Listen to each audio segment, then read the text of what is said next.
Prepárate porque uno de los volcanes más activos del Océano Pacífico podría estallar en cualquier momento. Los científicos que monitorean el monte submarino axial, una gigantesca fábrica de lava submarina cerca de la costa de Oregón, dicen que podría entrar en erupción en cualquier momento entre hoy y principios de 2026 como máximo. Sí, está bajo el agua, pero no te dejes engañar por la cobertura del océano. Esta bestia es casi 3 veces más alta que el Empire State Building. Este volcán se está inflando como un soufflé en un restaurante con estrella Michelin y los científicos están tan emocionados que lo transmitirán en vivo. ¿En serio? Este volcán explotará en cualquier momento porque, bueno, se está inflando rápidamente. Durante los últimos meses, los investigadores han notado que el fondo del mar está elevándose. Es como si el axial estuviera haciendo su mejor imitación de un colchón de agua lleno de rocas fundidas. Los científicos llaman a esto inflación, que suena como algo de lo que te quejarías después de la cena de Navidad. Pero en términos de volcanes, significa que el magma se está acumulando bajo tierra, haciendo que el fondo marino se abombe como un soufflé que está a punto de colapsar. Ahora bien, una erupción volcánica submarina podría no sonar tan rara. Después de todo, la mayoría de la actividad volcánica de la Tierra ocurre bajo el mar. Aunque no lo creas, hay más de 1 millón de volcanes submarinos que arrojan lava silenciosamente bajo las olas mientras miras este video. El fondo oceánico es el mayor punto caliente volcánico de la Tierra. Lo que hace el monte submarino axial tan emocionante es que está bajo una intensa vigilancia científica, a diferencia de cualquier otro volcán submarino. Es como la estrella de un reality show volcánico, con una red de instrumentos en el fondo del océano que proporciona a los investigadores actualizaciones en tiempo real sobre los movimientos de magma, los temblores sísmicos y la deformación de la corteza terrestre. De hecho, el monte axial alberga el primer observatorio de volcanes submarinos del mundo. Desde la década de 1900, los científicos han estado vigilando constantemente cuando instalaron sensores que ahora transmiten datos en vivo directamente desde el lecho marino. Este tipo de monitoreo no se ve en ningún otro lugar y ha convertido al axial en una celebridad geológica cuyo comportamiento podemos seguir con una precisión notable. Además, el axial es muy predecible, erupciona cada década y, como era de esperar, se está preparando para otro espectáculo. A mediados de 2024 se había inflado casi al mismo nivel que antes de su última erupción, lo que significa que la cuenta regresiva ha comenzado. Los científicos están tan seguros de su programación que han instalado un calendario volcánico, esperando el día en que el axial decida hacer erupción. Pero espera, el axial no es un volcán submarino cualquiera, tiene estilo, personalidad y una identidad geológica propia. La mayoría de los montes submarinos suelen parecer conos o cúpulas aplanadas. El axial se ríe de la tradición con su caldera rectangular, poco convencional, un cráter de 3 por 8 kilómetros que parece haber sido diseñado por un geólogo con una regla y un resentimiento contra las curvas. La mayoría de los volcanes optan por la clásica forma circular, pero el axial fue completamente vanguardista. Esta caldera también está salpicada de fisuras, respiraderos, canales de lava y misteriosas estructuras en forma de domo que se elevan a cientos metros de altura. Es como si el volcán llevara una corona geométrica extravagante en lugar del habitual sombrero redondeado.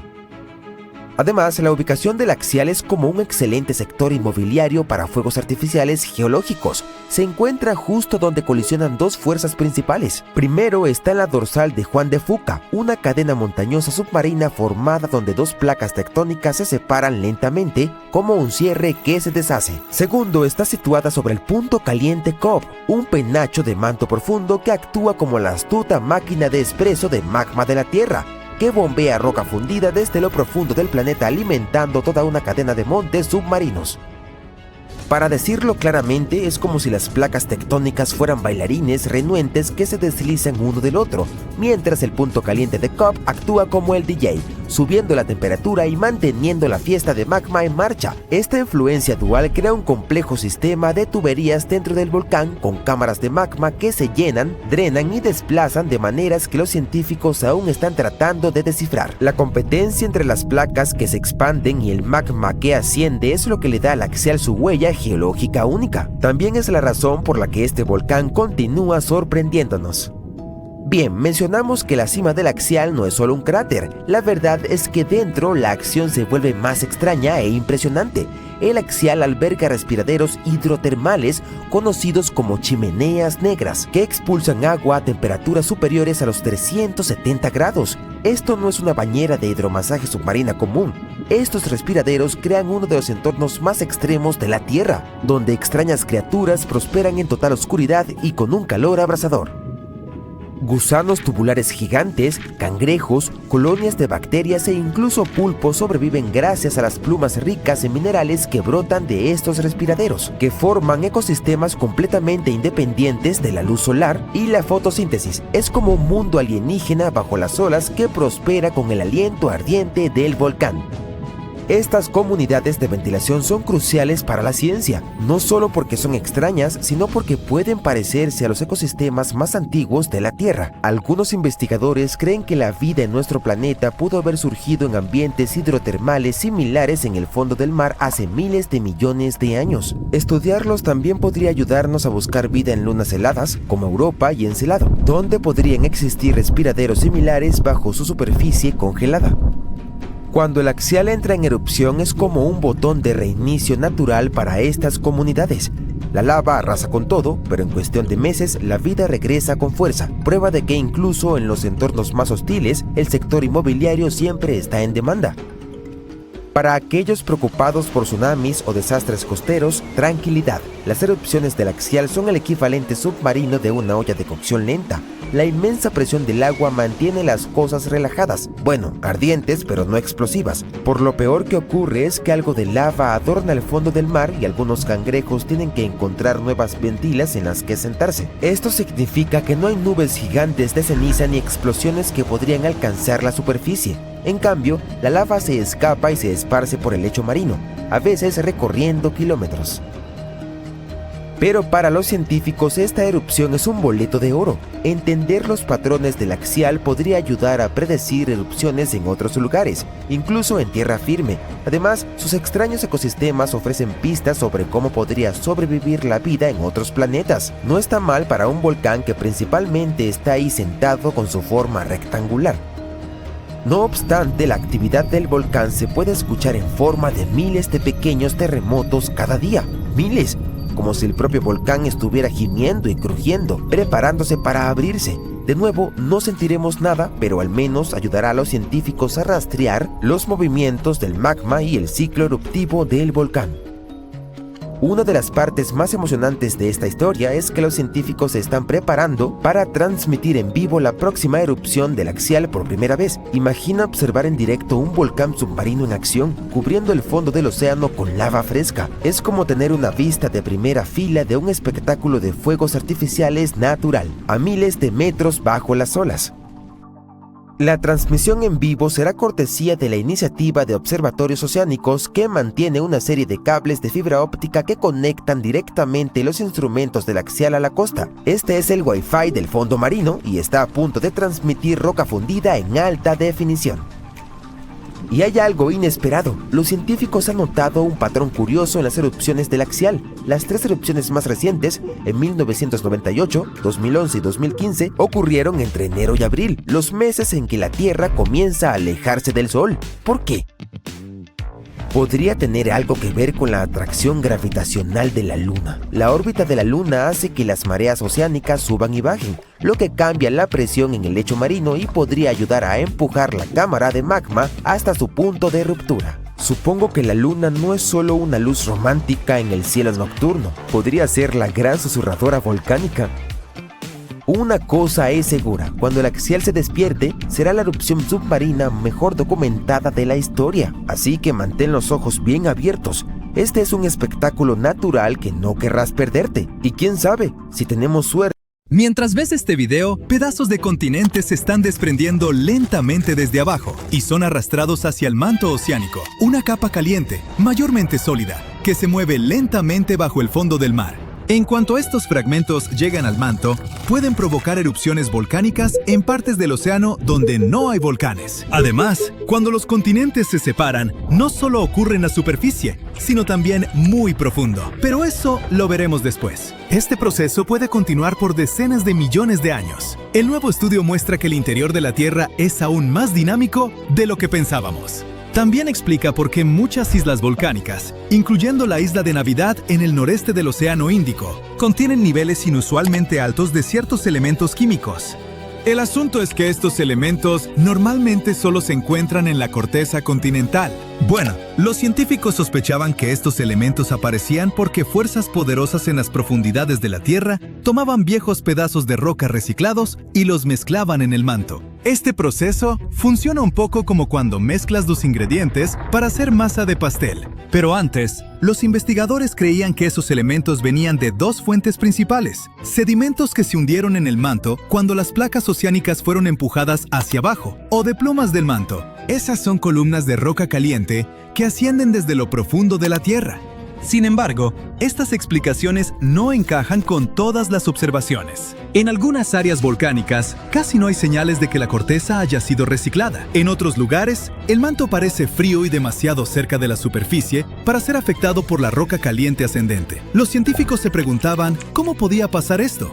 Ahora sabemos que parte del material en esas regiones proviene de pedazos de continentes que se hunden en lo profundo del manto, y estos pedazos afectan a los volcanes que se forman arriba. El nuevo estudio también sugiere una idea curiosa. Los continentes no solo se separan en la superficie, también se despegan desde abajo.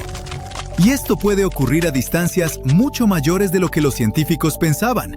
Los investigadores usaron simulaciones para descubrir cómo se comportan los continentes y el manto cuando son estirados por fuerzas tectónicas. Su trabajo se basa en investigaciones previas que muestran que cuando los continentes se dividen, fuerzas poderosas en el interior del planeta crean una ola en el manto. La ola se mueve a lo largo de la base del continente, a profundidades de unos 145 a 200 kilómetros. La ola se mueve extremadamente lento, como una millonésima de la velocidad de un caracol, y gradualmente arranca material de las raíces de los continentes. Estos fragmentos desprendidos son llevados hacia los lados, a veces más de 1000 kilómetros hacia el manto oceánico. Una vez ahí, pueden provocar erupciones volcánicas en el océano por decenas de millones de años. La investigación también muestra que el manto sigue sintiendo los efectos de la ruptura continental mucho después de que los continentes se han separado. Incluso después de que se forma una nueva cuenca oceánica, el manto sigue moviéndose, reorganizándose y transportando material enriquecido lejos de donde se originó. Para llegar a esta conclusión, los investigadores estudiaron datos geoquímicos de diferentes partes de la Tierra, incluyendo la provincia de montes submarinos del Océano Índico. Es una cadena de formaciones volcánicas que apareció después de que el supercontinente Gondwana se separó hace más de 100 millones de años. Sus modelos computacionales y pruebas químicas mostraron que justo después de que Gondwana se separó, mucho magma con químicos inusuales subió a la superficie. A lo largo de millones de años, esta firma química fue desapareciendo, mientras menos material subía de debajo del continente. El descubrimiento más inesperado es que esto ocurrió sin ayuda de esas columnas profundas de roca caliente que los científicos creían necesarias. Ahora, para tener una imagen más clara, echemos un vistazo al interior de nuestro planeta. La Tierra tiene unos 4.600 millones de años. Nació de una enorme nube de polvo y gas que lentamente se enfrió, se encogió y se endureció hasta formar el planeta que conocemos hoy. Al enfriarse, metales pesados como el hierro y el níquel se hundieron hacia el centro, y los materiales rocosos más ligeros flotaron hacia arriba. Esto creó la estructura en capas de la Tierra, donde cada capa tiene propiedades únicas. La corteza es como la piel de la Tierra. Es la capa más externa de nuestro planeta, hecha de roca sólida. Está dividida en enormes piezas llamadas placas tectónicas, que se desplazan lentamente con el tiempo. Hay dos tipos de corteza, la oceánica y la continental. La corteza oceánica tiene de 6 a 10 kilómetros de grosor. Está cubierta con una delgada capa de sedimentos como arena, arcilla y conchas. Debajo hay rocas densas como el basalto, rico en magnesio. La corteza continental es más gruesa que la oceánica y está bajo los continentes. Está hecha de rocas más ligeras. Debajo de la corteza está el manto. Representa más del 75% del volumen de la Tierra. La parte superior del manto es bastante rígida, pero más profundo se vuelve suave y parcialmente fundido, lo que le permite fluir lentamente. Este flujo es lo que mueve las placas tectónicas. En el centro de la Tierra está el núcleo. Está hecho principalmente de hierro y níquel, y tiene dos capas distintas, el núcleo externo y el interno. El núcleo externo es una capa líquida de hierro y níquel. Está increíblemente caliente, hasta 6000 grados centígrados, tan caliente como la superficie del Sol. El núcleo externo también genera el campo magnético de la Tierra, que nos protege de la radiación solar dañina. El núcleo interno es sólido, debido a la presión aplastante dentro del planeta. También está hecho de hierro y níquel. Ahora, la capa externa de la Tierra llamada litosfera está compuesta por la corteza y la parte superior del manto. Está dividida en grandes piezas llamadas placas tectónicas. Hay algunas placas muy grandes y muchas más pequeñas. 6 de las placas principales llevan el nombre de los continentes que cargan, como las placas norteamericana, africana y antártica. Pero incluso las placas más pequeñas juegan un papel importante. Por ejemplo, la pequeña placa Juan de Fuca es responsable de muchos volcanes en el noroeste del Pacífico de Estados Unidos. Las placas se mueven como un montón de viejas bandas transportadoras. Se mueven muy lento, de 2 a 5 centímetros por año. Pero a lo largo de millones de años, este movimiento moldea la cara de nuestro planeta. La mayoría de los terremotos, volcanes y formación de montañas ocurren donde las placas se encuentran, se separan o se deslizan una junto a otra. Hay 3 tipos principales de límites de placas. Convergentes, cuando las placas se mueven una hacia otra. Divergentes, cuando se separan. Y transformantes, cuando se deslizan lateralmente una junto a otra. Cuando las placas tectónicas chocan, la corteza se arruga y se pliega, formando cordilleras. Hace unos 55 millones de años, India chocó contra Asia, creando lentamente el Himalaya, las montañas más altas de la Tierra. La colisión continúa hoy, así que las montañas siguen creciendo. El monte Everest, el punto más alto de la Tierra, podría incluso crecer un poquito más con el tiempo. En algunos límites convergentes, una placa oceánica se sumerge bajo una placa continental, en un proceso llamado subducción.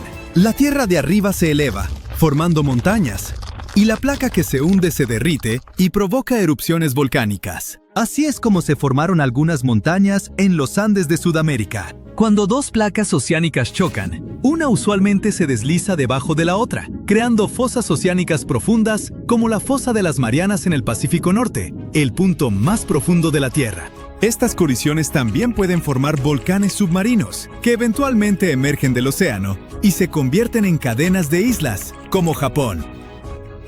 En los límites divergentes, las placas tectónicas se alejan una de otra. En los océanos, el magma de lo profundo del manto sube para llenar el espacio. Esto crea montañas y volcanes submarinos a lo largo de la grieta. Este proceso renueva el fondo oceánico y lentamente ensancha las cuencas oceánicas. Por cierto, un solo sistema de dorsales oceánicas conecta a todos los océanos del mundo, convirtiéndolo en la cordillera más larga de la Tierra.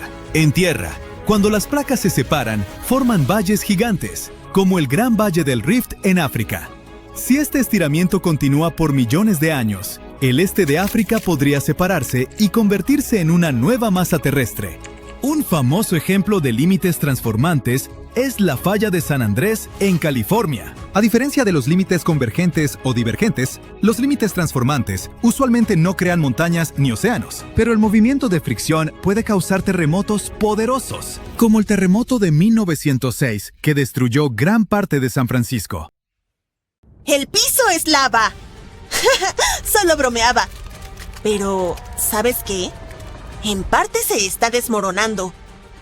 Tal vez aún no lo sientas, pero una gran parte de América del Norte ya ha perdido 60 kilómetros de roca de su base.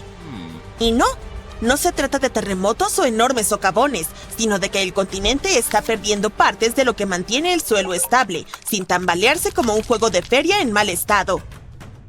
Un equipo de investigadores acaba de lanzar una bomba geológica.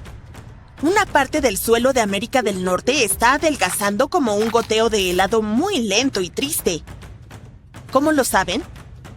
Básicamente, le hicieron una resonancia magnética de cuerpo completo de alta tecnología a la Tierra y crearon mapas en 3D que muestran cómo las rocas, una vez consideradas indestructibles, ahora se están derritiendo en las entrañas del planeta, como una pizza de queso al revés dentro de un horno. Pero para entender realmente este lío, primero tienes que conocer a mis viejos amigos, los cratones. Los cratones son como las raíces de los continentes. Son gruesos, resistentes y antiguos.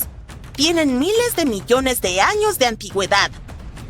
Estos muchachos sobrevivieron a impactos de meteoritos, supervolcanes e incluso al movimiento tectónico de las placas. Si las placas se enzarzan en peleas, por ejemplo, podríamos ver montañas formándose. Si se divorciaran, alejándose una de la otra, entonces nacería un océano nuevo. Estos procesos dejan cicatrices en la superficie de la Tierra, pero los cratones parecían permanecer siempre inalterados, como las cucarachas de la geología. Y dado que un cratón puede recibir un golpe y no sentir nada, los científicos siempre asumieron que estas estructuras eran casi indestructibles. Pero luego, un grupo de investigadores puso a prueba sus sofisticadas máquinas y se dieron cuenta de que los cratones se estaban desmoronando. ¿Cómo? Aquí está la placa Farallón, una placa tectónica realmente antigua que comenzó a deslizarse bajo la placa principal de América del Norte hace más de 100 millones de años. Este es un proceso bastante normal, en realidad. Se llama subducción, y es la forma en que la Tierra recicla rocas y evita sobrecalentarse. Este fenómeno de subducción ha estado sucediendo durante tanto tiempo que, hasta ahora, la placa Farallón está casi a 640 kilómetros del cratón, reposando bastante tranquila en el manto inferior, curiosamente cerca del núcleo externo de nuestro planeta. Pero la placa Farallón ha estado causando problemas como ese compañero de piso que se fue pero dejó cosas raras en el refrigerador. Verás, al hundirse tira de la base de América del Norte, estirándola y provocando que otras piezas se desprendan y caigan en el manto profundo. Y por si eso no fuera suficiente drama, el hundimiento de Farallón también ha filtrado agua y dióxido de carbono a las rocas circundantes, haciendo que el cratón sea aún más blando y fácil de desmoronarse. Gracias, Farallón. Muy amable de tu parte. Al estudiar cientos de terremotos a través de miles de estaciones de monitoreo, los científicos han confirmado la historia. Grandes bloques de material continental están descendiendo y adelgazando el cratón hasta en 60 kilómetros. Suena dramático, ¿verdad? Pero no te preocupes, esto está ocurriendo a un ritmo muy lento. Pasarán millones de años antes de que suceda algo notable. Tus nietos del futuro lejano podrían seguir pisando terreno sólido. Pero no te pongas demasiado cómodo.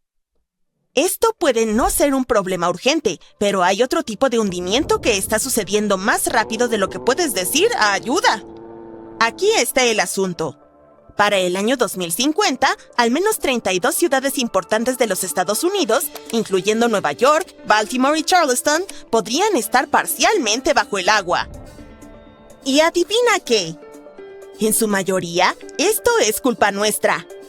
Los científicos han notado que, desde 2007, algunas ciudades se han ido hundiendo en el suelo entre 1 y 2 milímetros cada año. Charleston, en Carolina del Sur, ocupa el primer lugar de la peor manera posible, hundiéndose 4 milímetros anualmente. Claro, estos números suenan diminutos y algo ridículos. Pero Charleston está apenas a 3 metros sobre el nivel del mar, y un pequeño hundimiento tiene un gran impacto cuando el océano te está respirando en la nuca. En días de inundaciones realmente malas, la gente tiene que abandonar sus autos y nadar a casa. Todo este fenómeno se llama subsidencia de la Tierra. Y cuando mezclas el hundimiento del terremoto con el aumento del nivel del mar, obtienes un cóctel desastroso de calles inundadas, tierras de cultivo salinas, bosques fantasmas y muchos propietarios muy irritados. Y no se detiene solo en las viviendas. Infraestructuras como puentes, caminos, aeropuertos y plantas de energía, todas cosas de las que dependemos diariamente, también están en riesgo de sufrir graves daños. Las redes eléctricas inundadas y las autopistas hundidas podrían causar miles de millones más en pérdidas económicas y crear peligros importantes para la seguridad. Bien, seamos justos. No todo es culpa de la humanidad. Algunos de estos problemas se remontan hasta la era del hielo. Hace unos 12.000 años, enormes capas de hielo cubrían el norte de Estados Unidos. Eran pesadas, realmente pesadas. El peso hundió la tierra y cuando el hielo se derritió, el suelo no saltó de nuevo como un trampolín. En cambio, empezó a jugar un extraño juego de sube y baja geológico. Los lugares que habían sido comprimidos comenzaron a elevarse y los que no fueron comprimidos se hundieron. Todo este proceso, llamado ajuste isostático glaciar, intenta decir eso 3 veces rápido, aún está ocurriendo hoy en día.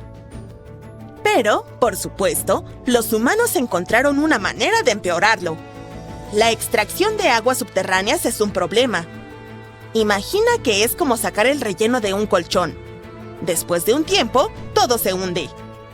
En lugares como el Valle Central de California, la tierra está descendiendo hasta 20 centímetros al año porque seguimos bombeando agua durante las sequías. En ciudades como Nueva York, el problema no es solo el agua. Los propios rascacielos lo están empeorando.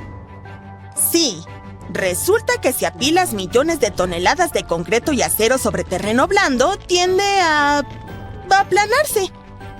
Y en caso de que te lo preguntes, la masa total de los edificios de Nueva York es de alrededor de 762,000 millones de kilogramos. Aproximadamente lo mismo que 3,5 millones de estatuas de la libertad apiladas. Con tanto peso concentrado en un área relativamente pequeña, los suelos subyacentes no tienen otra opción que comprimirse con el tiempo. Y si pensabas que no podía ser más complicado, te equivocas. Hemos estado construyendo represas que impiden que los ríos lleven sedimentos frescos a las áreas costeras. Ese sedimento es algo así como la manera que tiene la madre naturaleza de esponjar de nuevo el suelo. Sin él, las tierras costeras se están compactando como una esponja vieja. Además, cuando se drenan los humedales para la agricultura o la construcción, el suelo pantanoso se seca y colapsa. Honestamente, es como si el suelo no pudiera tomarse un respiro. Los científicos también notaron que las áreas que solían ser exuberantes humedales ahora están entre los lugares que se hunden más rápido en el país, especialmente a lo largo de la costa del Golfo. Luisiana, por ejemplo, ha perdido una cancha de fútbol de tierra debido a esta combinación de subsidencia y aumento del nivel del mar. Entonces, ¿cuál es el objetivo final para nosotros, gente común, que solo quiere vivir por encima del nivel del mar?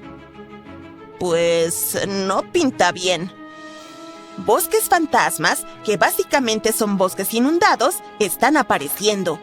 Las tierras de cultivo se están salinizando y volviendo inutilizables, e incluso inundaciones en días soleados, en las que las calles se inundan sin que haya llovido, se están volviendo. Al principio los investigadores pensaron que sus cámaras estaban fallando. Era lo único que podía explicar la extraña imagen frente a ellos. Agua hirviente salía disparada hacia arriba, mientras metano frío burbujeaba justo al lado. Esa combinación no debería existir, pero allí estaba. Los científicos exploraban el fondo del océano cerca de Papúa Nueva Guinea cuando se toparon con un extraño punto caliente en las profundidades. No era como ningún otro. Gas supercaliente y metano frío burbujeaban casi uno junto al otro. Esto casi nunca pasa en la naturaleza, así que los investigadores quedaron bastante impactados. Andaban explorando con un robot de buceo profundo, el ROV Kiel 6000, investigando volcanes submarinos en una remota cadena de islas. Estos volcanes esconden todo tipo de cosas extrañas, pero nadie esperaba encontrar una fuente hidrotermal completa ahí abajo. Además, otras expediciones habían pasado por la zona antes y no la detectaron. Esta vez, las cámaras del robot iluminaron el fondo marino y revelaron una vista extraña. Fuentes hirvientes y gas frío filtrándose del lecho marino. ¡Prácticamente se tocaban!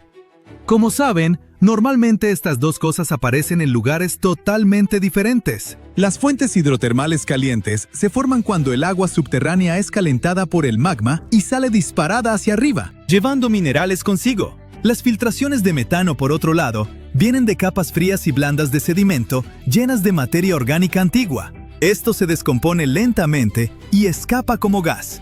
Pero en este lugar, la geología creó una combinación perfecta. Bajo el volcán hay una gruesa capa de sedimento rico en materia orgánica. El magma que sube desde abajo calienta estos sedimentos. pero al mismo tiempo también calienta el agua rica en minerales más abajo. Así obtienes dos fluidos muy diferentes: agua ardiente de la fuente y gas metano más frío. Aún así, ambos suben por las mismas grietas del fondo marino. Cuando llegan a la superficie, escapan a solo centímetros de distancia, así que terminas con este extraño vecindario, donde agua mineral hirviente y burbujas frías de metano conviven como mejores amigos. Para los científicos marinos, es como descubrir un unicornio que también puede volar. Es raro, extraño y súper emocionante.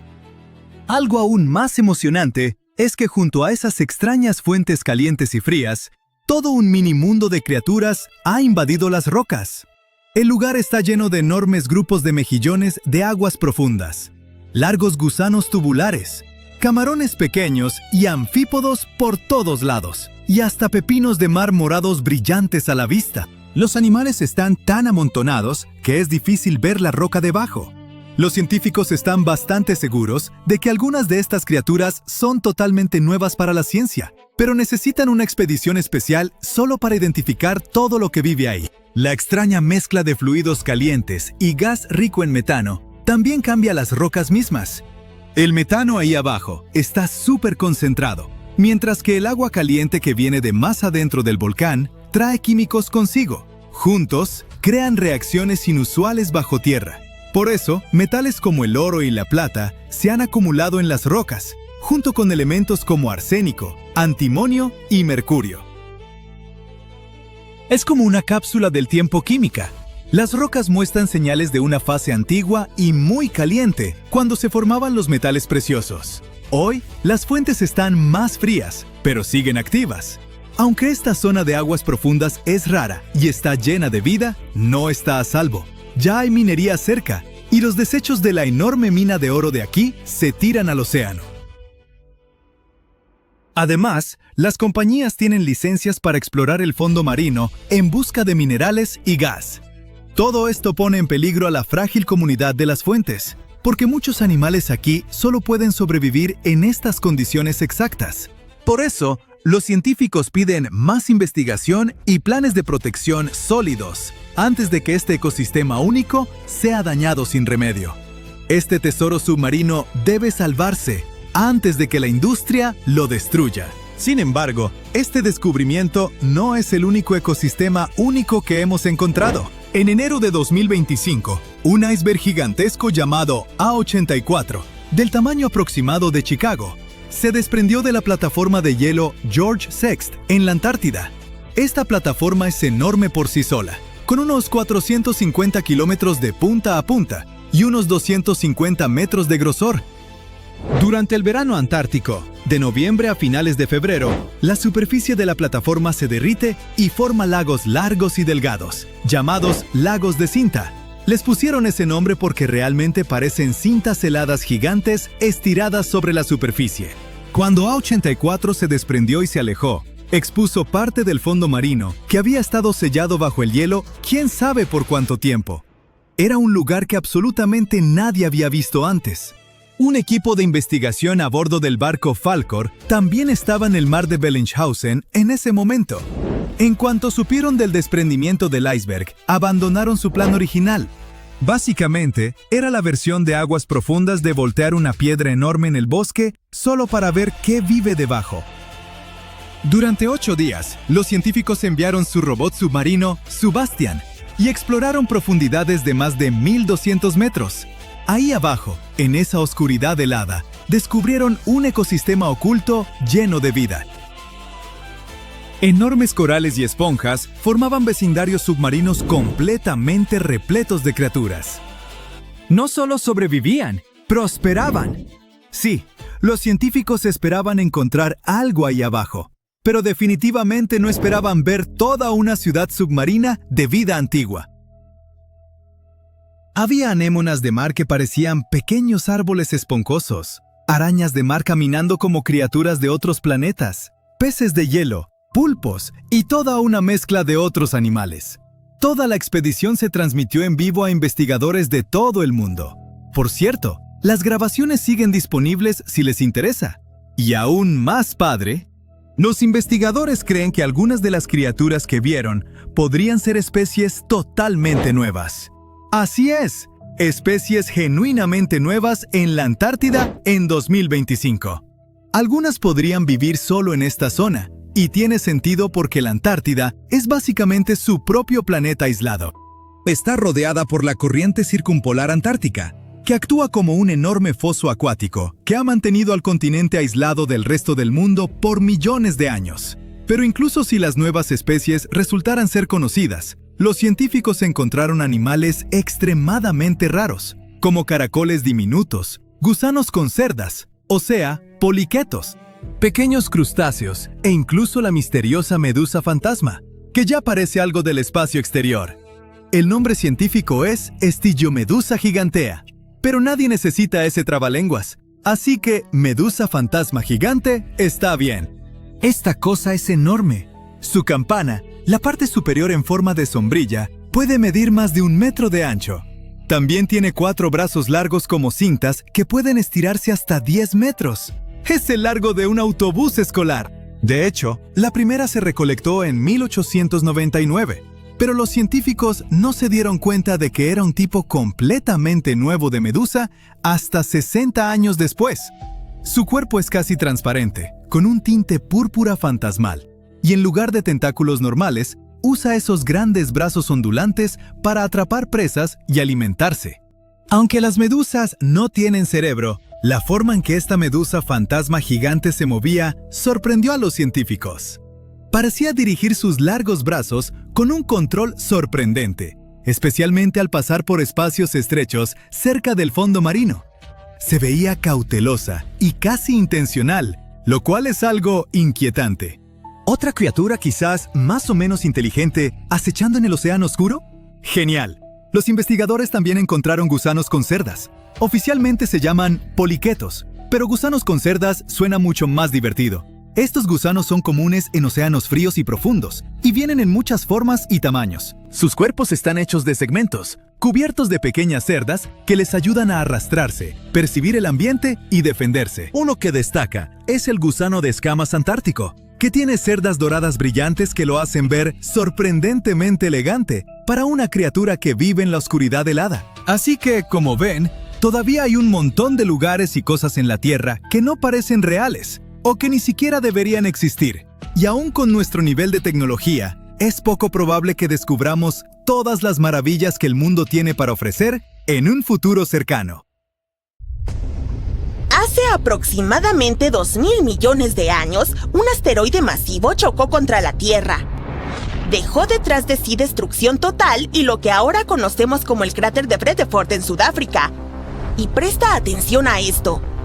Este invasor del espacio podría haber sido mucho más grande de lo que los científicos pensaban al principio, posiblemente el doble del tamaño del asteroide que acabó con los dinosaurios.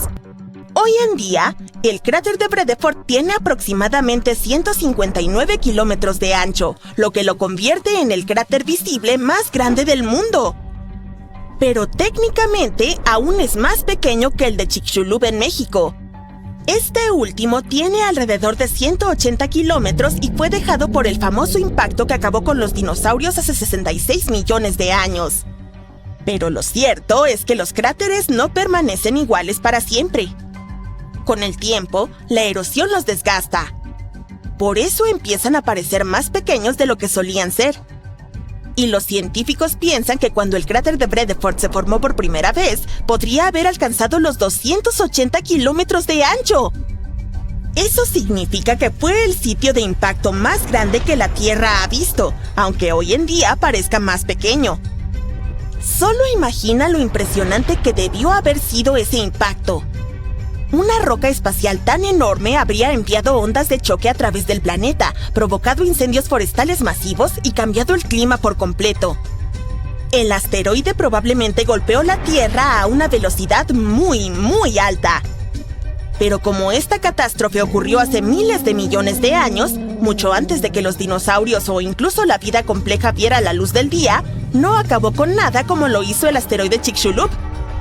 Al mismo tiempo, recientemente, investigadores se han dado cuenta de que el asteroide podría haber sido aún más grande de lo que pensaban anteriormente, hasta 25 kilómetros de ancho. En cuanto a la velocidad con la que se estrelló en la Tierra, podría haber alcanzado unos asombrosos 90,000 kilómetros por hora. Bueno, pero ¿podemos descubrir qué tan grande era Vredefort originalmente? Ha sido un verdadero quebradero de cabeza. El problema principal es que es súper antiguo. Estamos hablando de 2,000 millones de años.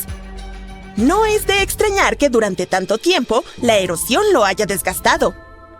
Entonces, es difícil saber qué tan enorme fue alguna vez. Pero no es solo la erosión la que causa el problema. Con los años, se han acumulado nuevas capas de roca sobre partes del cráter y han cubierto la mayor parte de la estructura original. Por eso, ahora solo quedan pequeños fragmentos de borde elevado, y esto hace que sea aún más difícil obtener una idea clara de su tamaño original. Entonces, los científicos comenzaron a examinar los minerales alrededor del cráter, como el cuarzo y el zircón. Descubrieron que todos estos estaban alterados por el impacto del asteroide. Tenían pequeñas fracturas causadas por la explosión. Con este nuevo conocimiento, los científicos ahora creen que sus últimas estimaciones sobre el tamaño del asteroide son las más precisas. La razón por la que no hemos oído mucho sobre este impacto desastroso es que, a diferencia del asteroide de Chicxulub, que exterminó a los dinosaurios y transformó la vida en la Tierra, el de Vredefort impactó en un momento en que la Tierra era un lugar muy diferente. No había árboles ni animales, solo vida unicelular en los océanos. Eso significa que no hubo extinción masiva, ni incendios forestales, ni evidencia fosilizada de caos. Pero los científicos creen que aún así tuvo un impacto enorme en el planeta. Podría haber cambiado el clima incluso más dramáticamente que el asteroide que acabó con los dinosaurios. Pero dado que no tenemos mucha evidencia directa del desastre, estudiar lo que queda del cráter de Vredefort es una de las únicas formas de comprender cuán poderoso fue este impacto. Aunque ocurrió hace miles de millones de años, aprender sobre él puede ayudarnos a entender la historia de nuestro planeta y tal vez incluso prepararnos para futuras amenazas de asteroides. Después de todo, podrían ser similares a lo que sucedió en Siberia a principios del siglo XX, hace relativamente poco tiempo. Era una mañana cálida, el 30 de junio de 1908, cuando el cielo se iluminó repentinamente con un destello cegador. Lo que siguió fue una explosión tan poderosa que permaneció como un misterio durante décadas. Conocido como el evento Tunguska, fue uno de los desastres más desconcertantes de la historia.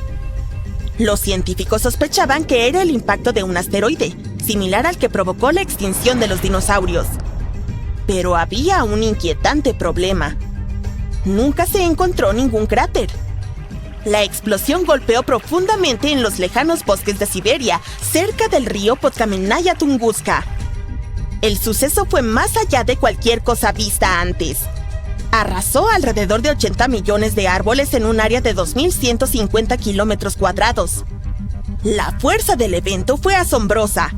Fue lo suficientemente fuerte como para devastar el paisaje, quemar el suelo y eliminar a incontables animales. Según testigos, había un resplandor extraño en el cielo, seguido por una bola de fuego con una intensa luz azulada. Era más brillante que el sol.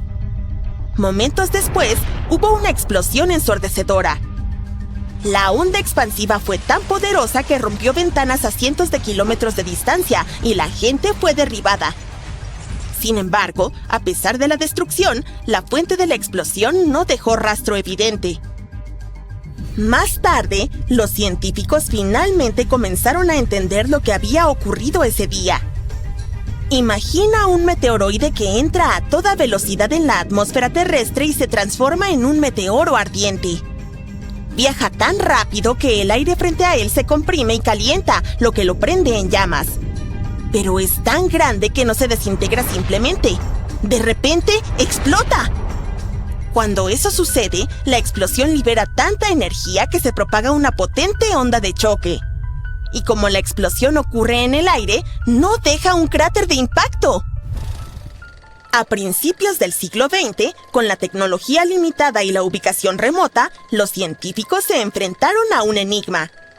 Solo mucho después concluyeron que había sido una explosión aérea, donde un objeto explota en lo alto de la atmósfera, sin tocar el suelo, pero liberando suficiente energía para devastar el área. Muy probablemente era un asteroide gigante del tamaño de un edificio de 25 pisos. Podría haber viajado a unos 53.900 kilómetros por hora y haber explotado a entre 5 y 10 kilómetros sobre la superficie de la Tierra. Otra historia sorprendente ocurrió a finales de los años 90, pero no fue la Tierra la que se vio afectada. Un cometa, el Shoemaker-Levy 9, quedó atrapado en la órbita de Júpiter. Un día, se acercó demasiado y la inmensa gravedad del planeta lo rompió en pedazos, convirtiéndolo en un montón de fragmentos. Algunos de ellos tenían un tamaño de hasta 0,8 kilómetros de ancho. Los científicos estaban intrigados porque no sabían qué sucedería cuando esos fragmentos impactaran el planeta. Y en julio de 1994 llegó el momento. Los fragmentos del cometa comenzaron a estrellarse contra Júpiter, uno tras otro. Durante 6 días, 21 pedazos chocaron contra el planeta a velocidades vertiginosas, como 60 kilómetros por segundo. Eso es más de 209 kilómetros por hora. Los impactos fueron tan poderosos que calentaron la atmósfera de Júpiter a unos increíbles 29.400 grados Celsius, que es mucho más caliente que la superficie del Sol. Cada vez que un fragmento impactaba, lanzaba enormes columnas de material desde Júpiter, como cuando arrojas una piedra en un estanque, pero muchísimo más grande. Algunas de estas columnas se dispararon casi 3.000 kilómetros hacia el cielo. Posteriormente, grandes cicatrices oscuras aparecieron en la atmósfera de Júpiter y permanecieron visibles durante meses mientras los escombros se dispersaban por el planeta. Pero esto no fue solo un evento espacial fascinante. Los científicos realmente aprendieron mucho de ello. Esas oscuras marcas de impacto los ayudaron a rastrear los vientos en la estratosfera de Júpiter. Los choques incluso causaron cambios temporales. Era abril de 2025, cuando los geólogos regresaron por primera vez en el año a la cuenca de géiseres Norris en Yellowstone. Y mientras hacían su revisión de rutina, se dieron cuenta de que esta vez algo estaba distinto. Donde antes solo había un pedazo de suelo sin chiste, ahora había un cráter enorme, como de 4 metros de ancho, lleno de un agua rara, lechosa, azul clarito. Todos se espantaron. ¿Era la señal de que el supervolcán de Yellowstone estaba por hacer erupción? De ser así, sería un desastre mundial, del tipo que borra ciudades. Según el Servicio Geológico de Estados Unidos, los efectos se sentirían en todo el planeta. Para empezar, las zonas inmediatas a Yellowstone sufrirían flujos piroclásticos. No es lava como tal, sino una mezcla muy densa de gases volcánicos, ceniza, pomes y bloques de roca al rojo vivo. Esos flujos arrasan con todo a su paso, y una erupción de Yellowstone los lanzaría hacia Wyoming, Idaho y Montana. Las zonas más alejadas se librarían de esos flujos, pero les caería ceniza. Sería especialmente intensa en los estados más cercanos al epicentro. La ceniza sería especialmente peligrosa al respirarla. El peso de la ceniza también sería una amenaza seria. Ahogaría los cultivos y derrumbaría edificios conforme se fuera acumulando. Las consecuencias trágicas serían incontables, pero ya hablaremos de eso más adelante, porque poco después del hallazgo, ese hoyo raro sorprendió hasta a los expertos. Los geólogos encontraron rocas regadas por todos lados. Algunas medían como 30 centímetros de ancho y todas estaban cubiertas de lodo gris. Ese lodo coincidía con las paredes del nuevo manantial termal. Era como si el sitio simplemente hubiera explotado, pero nadie lo había visto ocurrir. El equipo revisó imágenes satelitales antiguas para averiguar cuándo apareció. En diciembre de 2024, el suelo estaba normal. Para el 6 de enero de 2025, ya se veía una pequeña depresión. Y para el 13 de febrero, ese agujero lleno de agua ya estaba ahí. Lo raro fue que los sensores que suelen registrar grandes explosiones hidrotermales no detectaron nada. No hubo estallido enorme ni señales de alerta. Más tarde, se supo que esa abertura extraña no apareció de golpe en una sola explosión. Se formó a partir de varios estallidos pequeños a lo largo del tiempo. Primero, pequeñas explosiones arrojaron rocas, luego, lodo, y al final, excavaron el hoyo. Con el tiempo, se llenó de agua rica en sílice. Eso fue un gran alivio para todos. Yellowstone está sobre un supervolcán, y sus grandes explosiones son un escenario de pesadilla. Por suerte, esta vez fue una explosión lenta y de pequeña escala. Dramática sí, pero totalmente manejable. Mira, el Parque Nacional Yellowstone está lleno de géiseres, aguas termales y paisajes de todo tipo. Pero bajo la superficie, todo se pone intensísimo por el supervolcán. Ahora, los supervolcanes suelen ser enormes.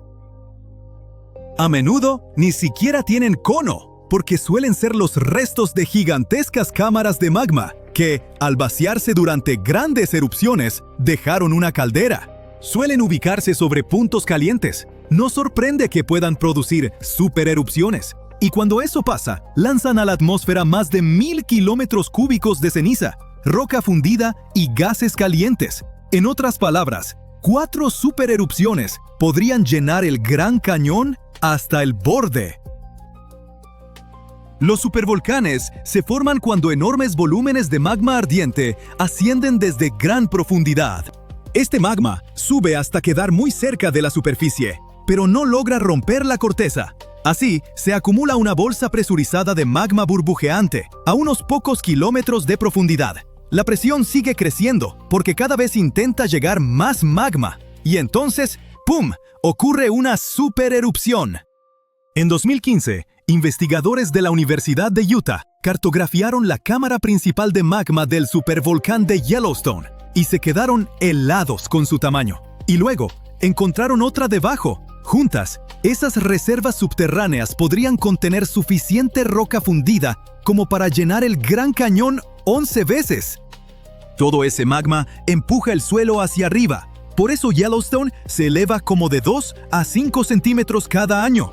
Ese levantamiento lento quizá no suene a gran cosa, pero si le sumas que Yellowstone sigue activo y tiene un índice de explosividad volcánica de 8, como que sí da para pensar qué pasaría si algo se complica.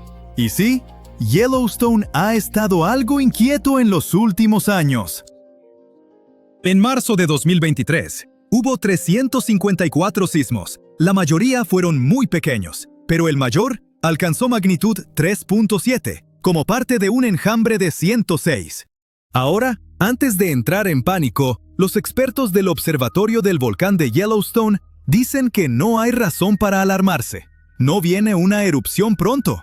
Los volcanes no siguen calendario. Que Yellowstone lleve mucho tiempo sin estallar no significa que esté por hacerlo. Por ahora, el parque está estable. Pero la comunidad científica vigila de cerca todo lo que pasa bajo tierra, los sismos, el levantamiento del suelo e incluso cambios de temperatura, por si acaso. El penacho supercaliente de magma, un punto caliente bajo Yellowstone, lleva agitándose desde hace 17 millones de años. La corteza terrestre se ha ido desplazando sobre él, y el punto caliente fue dejando una hilera de volcanes que se extiende por más de 720 kilómetros a lo largo de la planicie del río Snake. La mayoría de esos antiguos volcanes hoy están enterrados bajo capas de lava y sedimentos. Solo en los últimos 2.1 millones de años, Yellowstone ha desatado 3 erupciones cataclísmicas tan enormes que lograron remodelar el paisaje. Cada explosión envió flujos piroclásticos, ríos de roca ardiente, ceniza y pómez que corrieron por kilómetros a la redonda. Los restos se apilaron en capas de decenas de metros de espesor, y algunas se solidificaron en roca dura parecida a la lava.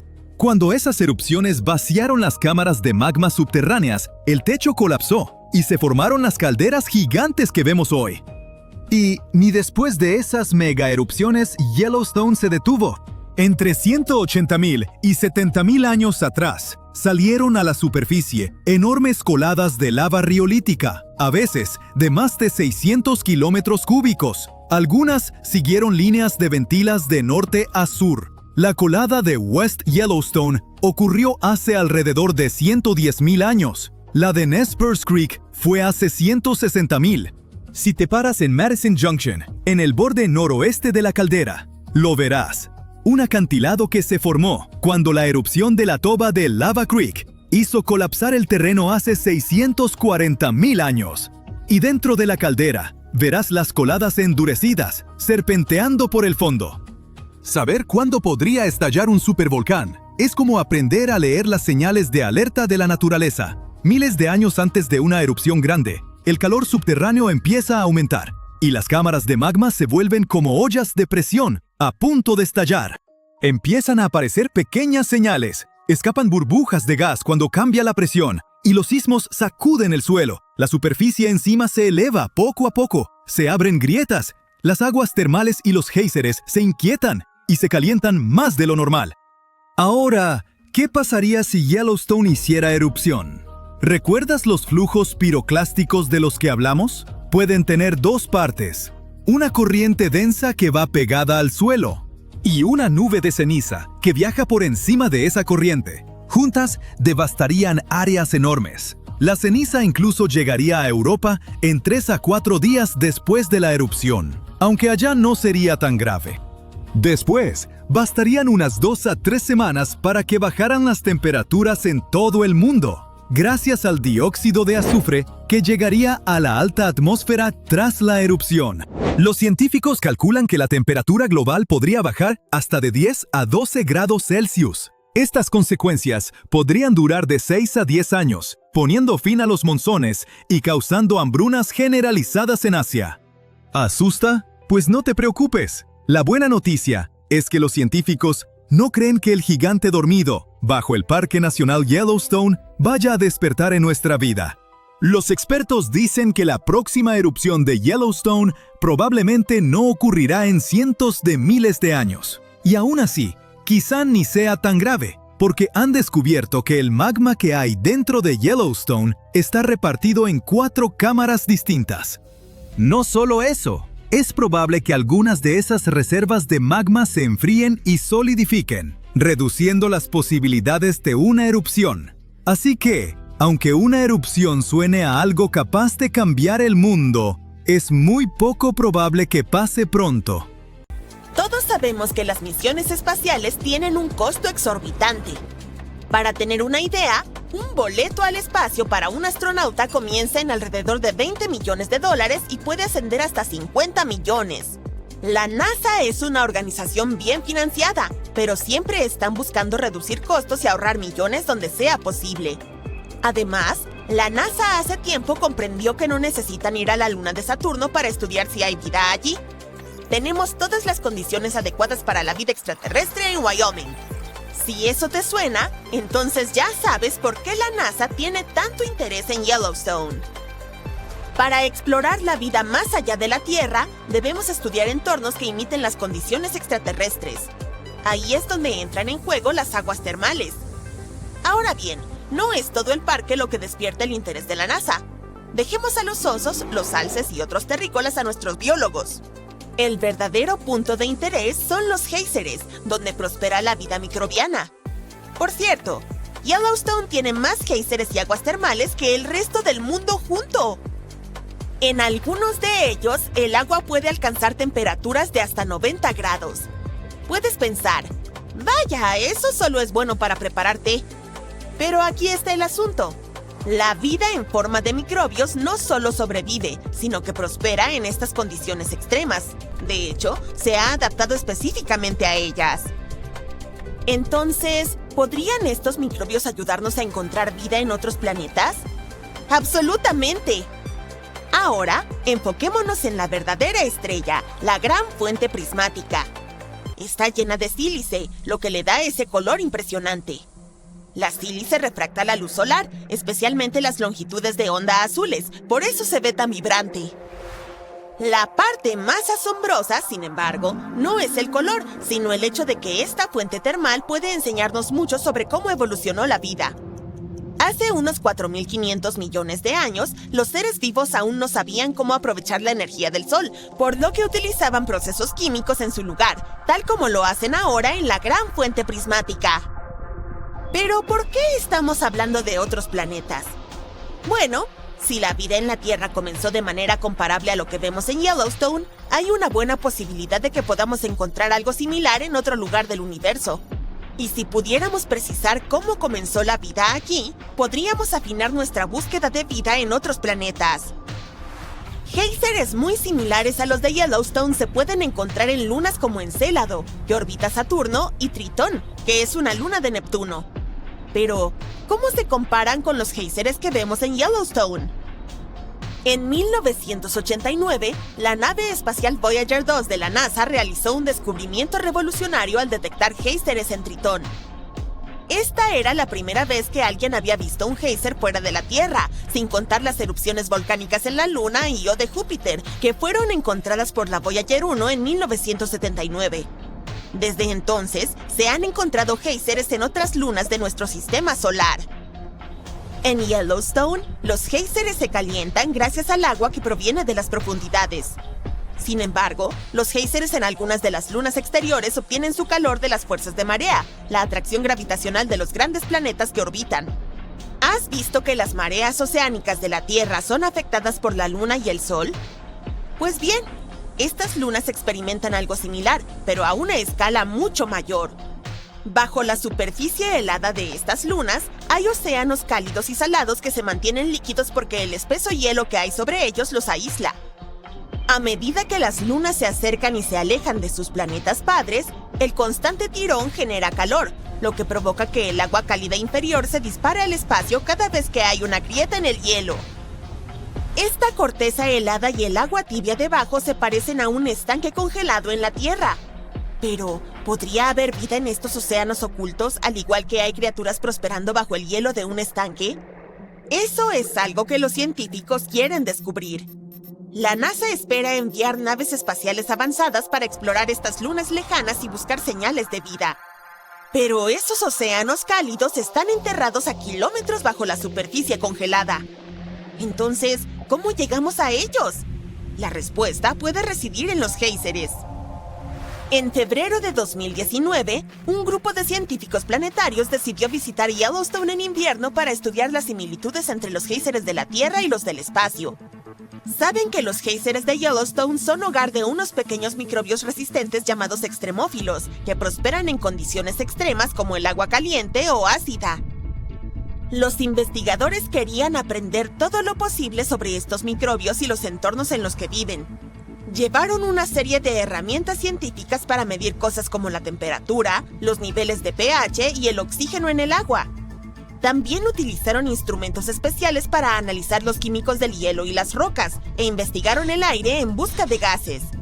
Además, recogieron muestras de rocas, hielo y agua de los géiseres, y atraparon pequeñas gotas en láminas de papel de aluminio recubiertas de rocío del géiser. Su principal objetivo era el Gran Géiser de la Fuente en el Cañón del Medio de Yellowstone, el cual ofrece un espectáculo impresionante 2 o 3 veces al día. Sin embargo, visitarlo en invierno presentaba ciertos desafíos. Algunos científicos se retrasaron debido al clima nevado y llegaron tarde por la noche justo antes de que tuvieran que entrar al parque. Luego, su coche quedó atascado en un ventisquero y tuvo que ser rescatado por una máquina quitanieves. Al día siguiente, viajando en un autobús especial para nieve, el equipo tuvo que abrirse paso a través de la nieve profunda por casi 1 kilómetro para llegar al géiser, mientras vigilaban la presencia de alces, bisontes e incluso osos. A medida que se dirigían al Gran Géiser de la Fuente, hicieron pausas para recolectar muestras y hacer mediciones de otros estanques interesantes en el camino, como Lemon Pool y Surprise Pool. Aunque Yellowstone parece remoto, no está tan lejos como Encélado y Tritón. Es un laboratorio natural único que puede enseñarnos mucho sobre la vida en la Tierra y, potencialmente, más allá. Oh, en cuanto a laboratorios, el Gran Manantial Prismático podría considerarse uno. Mira a estos chicos. Bajo el microscopio se ven como cerillas. Su nombre latino oficial es Thermus aquaticus. Viven en esta fuente termal y estas bacterias han salvado millones de vidas. Si eres escéptico sobre lo que acabo de decir, entonces debes saber que estas bacterias ayudaron a crear la base de las pruebas PCR, ampliamente utilizadas en la medicina actual para dar diagnósticos rápidos y precisos. En los años 60, un microbiólogo llamado Thomas Brock estaba explorando las piscinas térmicas sobrecalentadas del parque y se topó con algo asombroso. A Brock le interesaban muchísimo las bacterias que podían prosperar en condiciones extremas. Durante sus 10 años de investigación en géiseres y manantiales termales, encontró un microbio en un manantial llamado Mushroom Pool que podía sobrevivir en agua casi hirviendo. Este pequeño, Thermus aquaticus, resultó ser un cambio radical para la ciencia. ¿Por qué?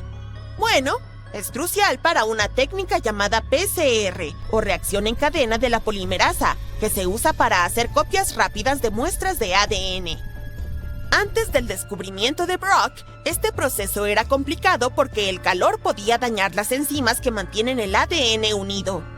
Pero gracias al Thermus aquaticus, los científicos ahora pueden calentar y enfriar muestras de ADN sin descomponerlas, haciendo todo más rápido y fácil. Todo esto sucedió porque los investigadores habían purificado una enzima llamada polimerasa TAC a partir de este organismo. Esos microbios de Yellowstone también podrían ser tu nuevo plato favorito para un desayuno delicioso y sostenible. Un microbio único fue descubierto allí durante una investigación financiada por la NASA y ahora se está transformando en sabrosas hamburguesas veganas para el desayuno y queso crema. Originalmente encontrado en una fuente... ¡Oh, mira! Hay una gigantesca masa cayendo directamente hacia la ciudad de Nueva York. ¡Oh, espera! ¡Detente! En realidad, tendrás que mirar hacia abajo, no hacia arriba, porque esta masa es un conjunto de roca caliente que se mueve bajo la superficie de la Tierra. Y cuando finalmente llegue a la Gran Manzana, algunos dicen que podría partir el continente en dos. Pero fanáticos de los Yankees, e incluso ustedes, seguidores de los Mets, no se preocupen. Este viaje va a tardar unos 15 millones de años aproximadamente. Verás, hace mucho tiempo la gente notó algo curioso. Cuando miraban los mapas del mundo, pensaban, ¿no se ven los continentes como piezas de un rompecabezas que podrían encajar? Eso no podía ser solo una coincidencia, ¿verdad? Luego, en el año 1912, un meteorólogo alemán llamado Alfred Wegener propuso una idea revolucionaria, algo que ahora conocemos como la teoría de la deriva continental. Wegener decía que los continentes están siempre en movimiento, y esos enormes fragmentos de tierra que vemos hoy estuvieron una vez todos conectados, formando un gigantesco supercontinente llamado Pangea. Esa idea de repente explicó muchos misterios, como por qué los fósiles de la misma especie aparecen en diferentes rincones del mundo, incluso cuando hay océanos enteros entre ellos, o por qué las líneas costeras de los continentes coinciden también, justo como Sudamérica y África. Wegener también explicó que las montañas se forman cuando un continente en deriva choca contra otro, lo que arruga la Tierra y la empuja hacia arriba. Así fue exactamente como se formaron los Himalayas. La placa india colisionó con la placa euroasiática y la Tierra se elevó en la imponente cordillera que vemos hoy. Hoy en día, todo el mundo aprende la idea de Wegener en la escuela y la acepta como un hecho. Pero en aquel entonces muchos pensaban que estaba completamente loco.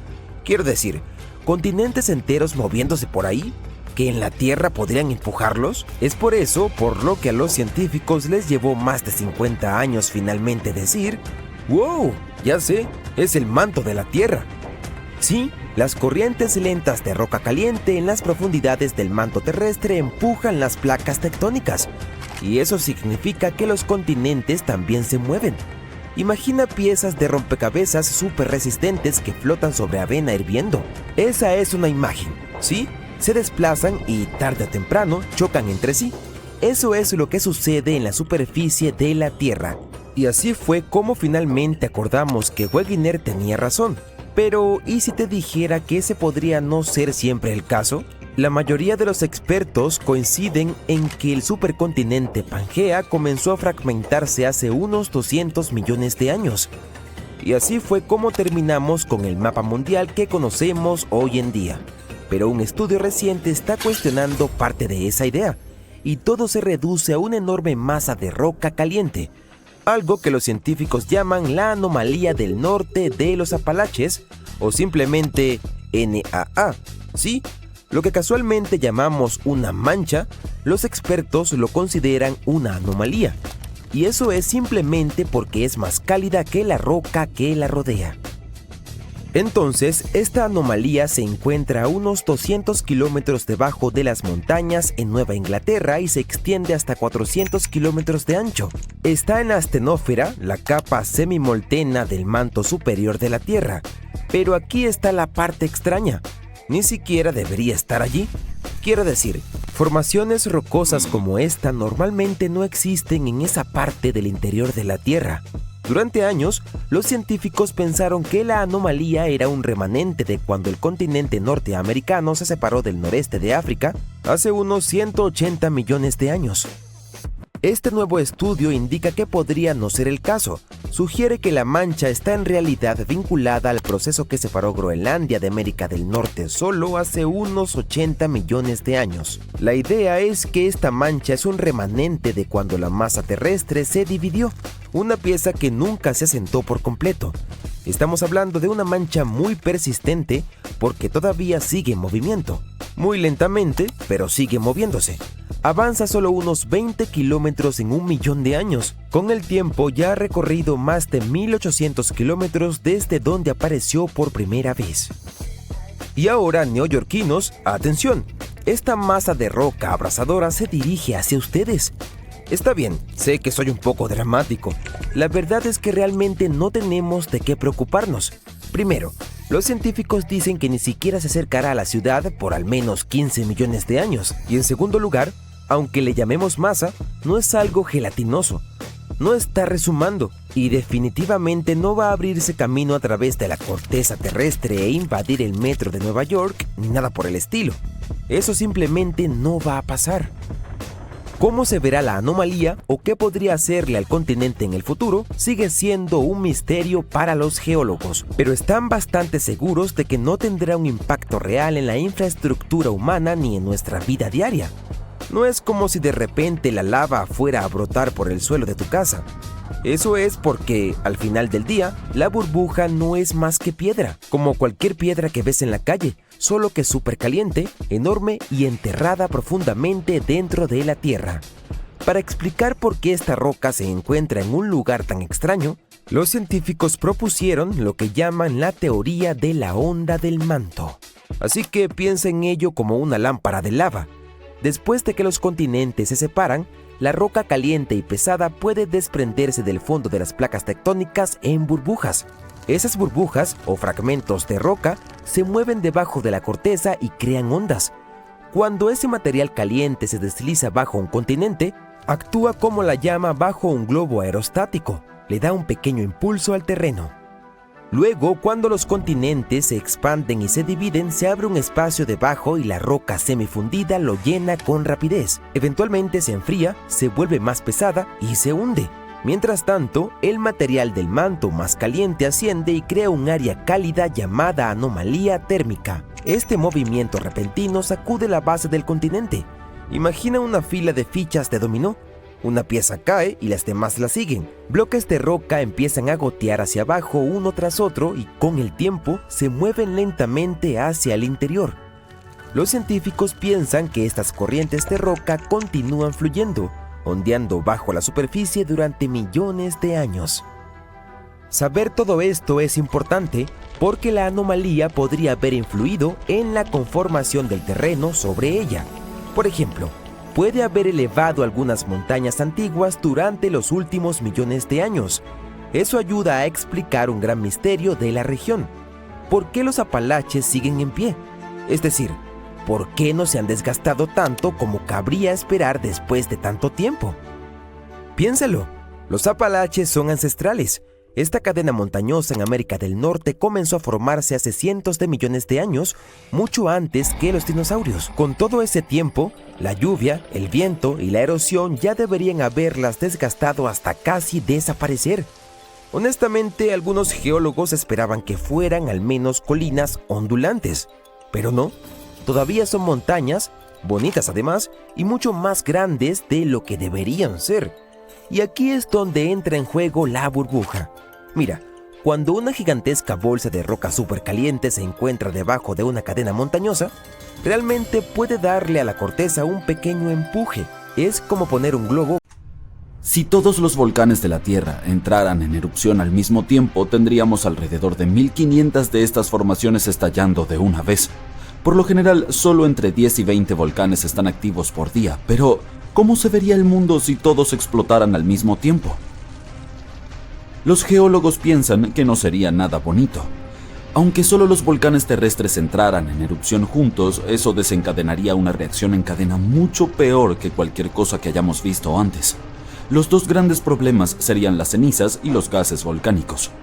Mientras que las explosiones y la lava serían dañinas para las personas cercanas, el verdadero peligro reside en lo que sucede después. Una capa gruesa de ceniza cubriría el planeta bloqueando completamente la luz solar. Sin la luz solar no hay fotosíntesis, lo que significa que los cultivos desaparecerían y las temperaturas bajarían considerablemente. Y toda esta nube de ceniza podría permanecer en la atmósfera durante 10 años. Además de la ceniza, también hay que preocuparse por la lluvia ácida. Los gases volcánicos como el ácido clorhídrico y el dióxido de azufre se mezclarían con la atmósfera y caerían de nuevo como lluvia ácida. Este tipo de clima dañaría las aguas subterráneas y las superficies oceánicas. Aunque los humanos encontraran una manera de sobrevivir hasta este punto, no tendríamos corales ni otras criaturas marinas a nuestro alrededor. Los científicos han observado sucesos similares en la historia de la Tierra, aunque a menor escala. Las grandes erupciones volcánicas han sido vinculadas con extinciones masivas. Cuando el monte Pinatubo entró en erupción en 1991, enfrió partes del mundo durante 2 años. Pero el dióxido de carbono adicional de estas erupciones también podría calentar el planeta de la misma manera en que encendemos la estufa para darle una capa crujiente a nuestra comida. Los geólogos también mencionaron que hay evidencia en la atmósfera de que fenómenos semejantes tal vez ocurrieron en el pasado distante. Durante el período Cretácico, los niveles de dióxido de carbono eran mucho más altos que hoy en día, lo que impedía que la vida marina prosperara. ¿Quiénes sobrevivieron a todo esto? Probablemente solo algunos extremófilos, esos organismos que prosperan en condiciones extremas como fuentes termales o respiraderos submarinos profundos. En cuanto a los humanos, podríamos mantenernos a salvo en búnkeres subterráneos hasta que las cosas mejoren, o construir múltiples estaciones espaciales para albergarnos a todos. Las posibilidades de que todos los volcanes hagan erupción al mismo tiempo, sin embargo, son muy escasas. Eso se debe a que no hay una fuente gigante que suministre calor a todos los volcanes de la Tierra. Cada una de estas aberturas tiene su propio depósito de magma, excepto en algunos casos en los que comparten el suministro. Por ejemplo, en 1912, Nova Rupta, en Alaska, hizo erupción junto con otro volcán porque compartían magma. Los científicos también han encontrado evidencia de magma oculto bajo áreas volcánicas como debajo de la zona de Taupo en Nueva Zelanda. Este magma puede extenderse horizontalmente largas distancias, pero sigue siendo una característica local. Incluso si consideramos todo el magma bajo Taupo como un sistema, no está conectado con otras áreas volcánicas como Indonesia o Filipinas. Debido a que la gran mayoría están aislados, los volcanes no pueden sincronizarse para erupcionar al mismo tiempo. El magma proviene de diferentes procesos, como la descompresión del manto o la adición de agua al manto a través de la subducción. No hay forma de hacer que estos diferentes volcanes erupcionen juntos debido a cómo funcionan las placas tectónicas. Eso no significa que no veremos actividad volcánica interesante en el futuro. Hay un área submarina cerca de Columbia Británica donde recientemente se han registrado alrededor de 200 pequeños terremotos por hora.